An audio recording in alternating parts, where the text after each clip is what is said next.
I've stopped crying a wee bit, right? I just want to tell you, Saira, like, what's at the other end, right? So what I've been trying to say to you is that I can see now, whereas I couldn't see before. Look at my wedding picture. My eyes are glazed over. There was so much horror going on.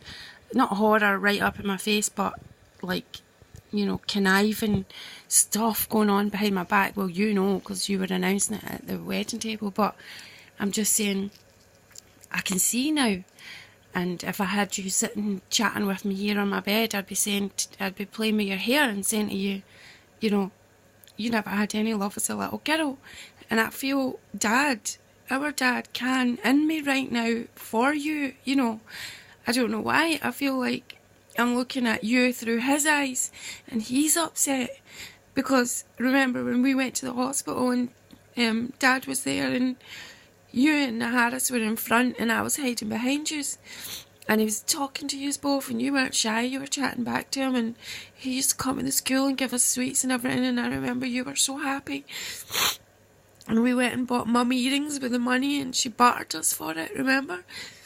And then when we went up to see Dad in the hospital just before he died, and I came from behind him and he's shouting Bonnie Bonnie, and I was so proud that I had a brother and sister to hide behind because I was scared of him, He was this dark skin on this white sheet and I had not really been used to seeing dark skin, so I was scared of him. Because used to were alright, I was like, right, okay, I'll be alright. And we did have a bond as children as well, I do feel like, I've been saying stuff about Harris because of the internet, but I do believe if it wasn't for the fucking internet, he wouldn't have been such a weird man. Once you look at that shit on the internet, it affects you, like you just turn into a fucking global monster. Previous to that, we all used to batter each other as kids just to get a bit of physical affection. We didn't know how to hug or anything because we never had them, so we would just like have dummy fights to have a bit of connection, and although we were all lonely on our own, I still have fond memories of stupid things, Anyway, Saira, I just want to tell you, right, like woman to woman, see the joy that comes from getting out of the mindset of the Jehovah's Witnesses is so overwhelmingly happy that your whole body relaxes. And I've seen you in the street a few times and you're pent up. Your anger is so pent up, and believe me, hen, I know how fucking horrible that is, because it's not one person that fucked you, it's 2, 3, 4, it's thousands, it's millions. So you've got these millions of people who are playing a game with your life, right, to destroy you, and the anger is it's so difficult. It gives me migraines. It knocks me out. So I want you to know that all the feelings of anger that you feel, it's not your fault. It's righteous anger that you're feeling. So, but what I'm saying is, and I still struggle with my anger. So, I know probably if you do manage to leave the Jehovah's Witnesses, that you'll still feel angry for years, but at least you'll have peace as well. And you can take that anger to God, and you can tell him, I'm taking it to God right now. Your father is taking it to God right now and saying, what chance did my little girl have? Dad shouted at us from the bed when John came to pick us up and take us away, and John was laughing at him, and because he was hooked up to machines, and John was laughing at him in his bed, and Dad nearly fell out the bed shouting, if you touch my daughters, I'll fucking kill you. And he's swearing and shouting, and I felt so much love for my dad at that time because John is a creep. And I just feel like, what chance did you have? You were only, 4 years old when he started abusing you. And I know when you were even a woman, even a married woman, I saw him touching you, and you couldn't do nothing about it because Betty would just turn it round on you. Saira, I bumped into Bella, right? Mum's half-sister, Betty McFadden's half-sister. She looked at me so strangely at a car boot sale, and I was like, what is it? And she's like, well, the suffering you've been put through, hen, I can't believe the suffering you've been put through. you know, I heard what your mum put you out of the church and everything, and she told us her daughter was working in the e-cafe, and she said, John told us to tell police that you had done something, and I just told John straight, but she didn't do anything. She was just walking past the cafe, and he goes, well, it was Mandy. Mandy went as a witness against you to get you arrested. And they were proper crying for me in the street, saying we used to watch your mum hit you with knitting needles, right? And she wouldn't just hit you with them. She was proper crying in the street. And it healed me, Saira, because I realised that other people watched that as well.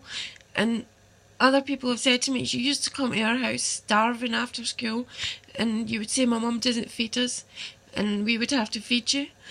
So it's not just... A lot of people knew the abuse that was going on, do you know what I'm saying? And they felt sorry, but they couldn't do it, and because the power of the Jehovah's Witnesses fucking mason pricks, which is all coming back on them now.